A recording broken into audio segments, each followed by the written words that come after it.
कर्मों का फल। किसी ने सच ही कहा है, दूसरों के साथ किया हुआ छल बर्बादी के सारे रास्ते खोल देता है। अगर आप किसी के साथ गलत करते हैं तो आपके साथ भी गलत होगा। उस समय यह बात हमें समझ नहीं आती है, लेकिन देर से ही सही कर्मों की सजा जरूर मिलती है। आप इससे कभी बच नहीं सकते। जो आपने किया है उसका अंजाम आपको हर हाल में भोगना ही पड़ेगा।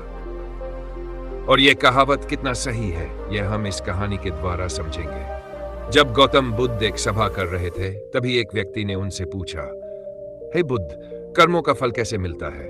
अगर बुरे कर्मों का फल मिलता है तो अच्छे कर्म कैसे किए जाते हैं? गौतम बुद्ध ने कहा, मैं तुम्हें एक कहानी सुनाता हूं, तुम इसे ध्यान से सुनो।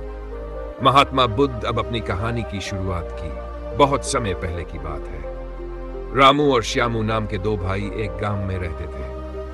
श्यामू अक्सर रामू को देखकर जलता था, क्योंकि रामू स्वभाव से बहुत अच्छा था। उसके दिल में सबके लिए दया और आदर भाव था। श्यामू का स्वभाव ऐसा था कि उसके दिल में दूसरों के लिए कोई दया नहीं था। वह हमेशा दूसरों का अनादर करता और नुकसान पहुंचाते रहता था। धीरे धीरे काफी वक्त गुजर गया। रामू श्यामू के माँ बाप इस दुनिया में नहीं रहे। रामू ने खूब अच्छे से उनका अंतिम संस्कार किया।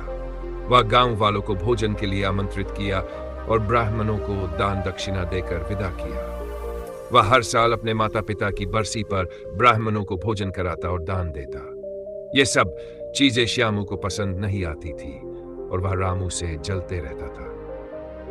अगर आपको इस कहानी में कुछ भी सीखने को मिला हो तो इसे अभी लाइक करें और कमेंट करके बताएं। और हमारे चैनल को सब्सक्राइब करना न भूलें, ताकि ऐसी कहानियां आप तक सबसे पहले पहुंच सके। एक बार अपने माता पिता की बरसी पर रामू ने अपने राज्य के राजा को आदर सत्कार के साथ बुलाया और राजा के सामने ब्राह्मणों और पूरे गांव को खाना खिलाया।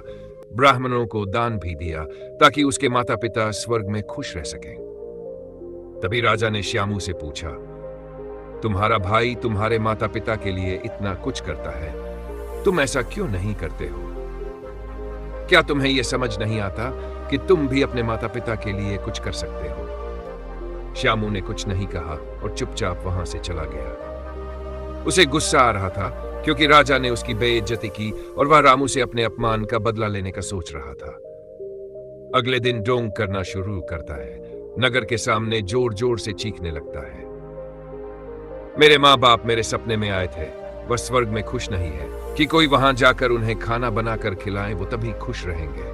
उन्होंने मुझसे सपने में कहा था, रामू को मेरे पास भेज दो, वह उनकी बहुत सेवा करता है, वह इसके साथ बहुत खुश रहेंगे। राजा कहते हैं, ये तो अच्छी बात है, लेकिन इसके लिए तो रामू को मरना पड़ेगा। रामू को यह सब समझ आ गया था कि यह सब केवल उसे फंसाने की चाल है, लेकिन वह फिर भी कहता है, चलो इस बहाने सेवा करता हूं। और उसने मरने के लिए तैयारी करना शुरू कर दी। वह राजा से कहता है, महाराज, आप अगले दिन नदी किनारे एक नाव का बंदोबस्त कराएं। मैं नाव से कूदकर नदी में अपनी जान दे दूंगा और फिर स्वर्ग में जाकर अपनी माँ बाप की सेवा करूंगा। राजा ने कहा, ठीक है, अगले दिन इन सभी चीजों की व्यवस्था कर दिया जाएगा। रामू नदी में कूद जाता है और सारे गांव वालों को पता चल जाता है कि रामू अब इस दुनिया में नहीं है। अब वह स्वर्ग की ओर चला गया है, माता पिता की सेवा करने के लिए। श्यामू बहुत खुश था कि उसका इकलौता भाई दुनिया में नहीं रहा। जो भी जमीन है अब वह सब मेरा है, मैं ही इसका मालिक बनूंगा। धीरे धीरे काफी दिन गुजर चले थे। एक दिन अचानक से राजा के दरबार के बाहर रामू बैठा होता है और जोर जोर से रो रहा होता है। राजा के सिपाही उसे दरबार में ले जाते हैं और पूछते हैं, यह चमत्कार कैसे हुआ? तुम जिंदा कैसे हो? तब रामू बताता है, मैं स्वर्ग में गया था, मैंने देखा मेरे माँ बाप अभी भी खुश नहीं है। वो मेरे पर गुस्सा हो रहे थे और कह रहे थे, तुम्हें तो खाना बनाने भी नहीं आता, तुमसे अच्छा तो श्यामू है जो तुमसे अच्छा खाना बना लेता है। तुम जाओ और उसे भेज दो। राजा श्यामू को बुलाते हैं और सारी बातें बता देते हैं और कहते हैं, तुम्हारे भाई ने माता पिता के लिए इतना त्याग किया है, अब तुम्हारी बारी है। क्या तुम उनके लिए ऐसा कुछ नहीं कर सकते? श्यामू को ना चाहते हुए भी ये सब करना ही पड़ता है। अगले दिन फिर से सारी तैयारी किया जाता है। श्यामू घर आकर सोचता है, मैं वहां जाऊंगा ही नहीं, अगले दिन शहर छोड़कर कहीं चला जाऊंगा। फिर रामू ने राजा को सारा सच बताया। वास्तव में वह जिंदा कैसे बचा? उसने पहले ही मछुआरे से बात कर ली थी, जिससे उसकी जान बची। और वह 1 महीने तक नगर से दूर रहा था।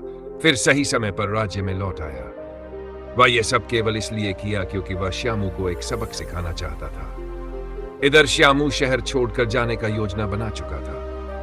अपने योजना के अनुसार वह रात के अंधेरे में ही घर छोड़कर भाग जाता है। वह घर छोड़कर कुछ दूर गया ही था कि तभी राजा के 2 सैनिकों की नजर उस पर पड़ती है और उसे रोकने की प्रयत्न करते हैं। श्यामू और सैनिकों के मध्य हाथापाई और लड़ाई शुरू हो जाती है। श्यामू गुस्से में आकर एक सैनिक के सिर पर पत्थर से मारता है। सिर पर चोट लगने से उसकी मौत हो जाती है। ये सारी बातें जब राजा को पता चलती है, वह श्यामू को माफ करने वाले ही थे। अब वह और गुस्सा हो जाते हैं श्यामू पर और क्रोध में आकार मृत्युदंड सुना देते हैं। अगली सुबह उसे नाव से धक्का देकर मारने का आदेश जारी कर दिया जाता है। उसको उस आखिरी समय पर अपनी गलती का एहसास होता है कि जिंदगी के अंतिम वक्त में भी उसने लोगों का बुरा ही किया। उसे भी अपने जीवन के आखिरी पलों में गलती का एहसास होता है। पर वो कहावत तो सुनी होगी, अब पछताए होत क्या, जब चिड़िया चुग गई खेत, और पछतावे के साथ उसे अपनी जान से हाथ धोना पड़ता है। कहानी खत्म होने पर गौतम बुद्ध उस व्यक्ति को समझाते हैं, कर्मों का फल ऐसा ही होता है। बुरे इंसान को आखिरी वक्त तक सही और गलत का पहचान नहीं होता। जिंदगी ऐसे ही नहीं चलती। जिंदगी समझने की चीज है जिसे हर व्यक्ति को समझनी चाहिए। फिर महात्मा बुद्ध ने बोला, अच्छे कर्म को बनाने से पहले हमें इस बात पर ध्यान देने की जरूरत है कि आखिर अच्छे कर्म बनने का पहला पड़ाव क्या है। मनुष्य के द्वारा किए जाने वाले सभी कर्म उसके विचारों से बनते हैं। हमारी सकारात्मक या नकारात्मक सोच विचारों को जन्म देती है और वही विचार कर्म बनाते हैं। इस तरह सोच सकारात्मक होने पर ही अच्छे कर्मों का निर्माण हो सकता है। फिर उस व्यक्ति ने पूछा, पाप का फल कब मिलता है? तब महात्मा बुद्ध ने कहा, पाप का फल किए गए कर्म पर निर्भर करता है। अगर आप किसी के साथ गलत करते हैं तो आपके साथ भी जरूर गलत होगा। जब तुम दूसरों के लिए अच्छा करते हो तो बदले में तुम्हारे साथ भी अच्छा होता है। जब तुम किसी दूसरे का बुरा करते हो और तुम्हें लगता है कि तुम्हारे साथ बुरा नहीं होगा, यह भी हो सकता है उस वक्त तुम्हारे साथ कुछ बुरा ना भी हो, लेकिन कभी न कभी इसका हर्जाना तुम्हें भुगतना ही पड़ता है।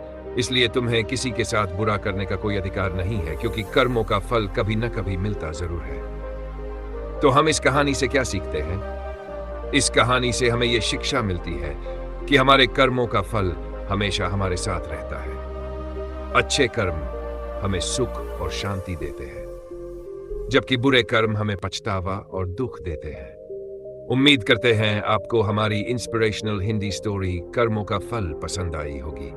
इस वीडियो को लाइक करें, कमेंट करें और चैनल को सब्सक्राइब जरूर करें ताकि ऐसी और प्रेरणादायक कहानियां तक सबसे पहले पहुंच सके। धन्यवाद।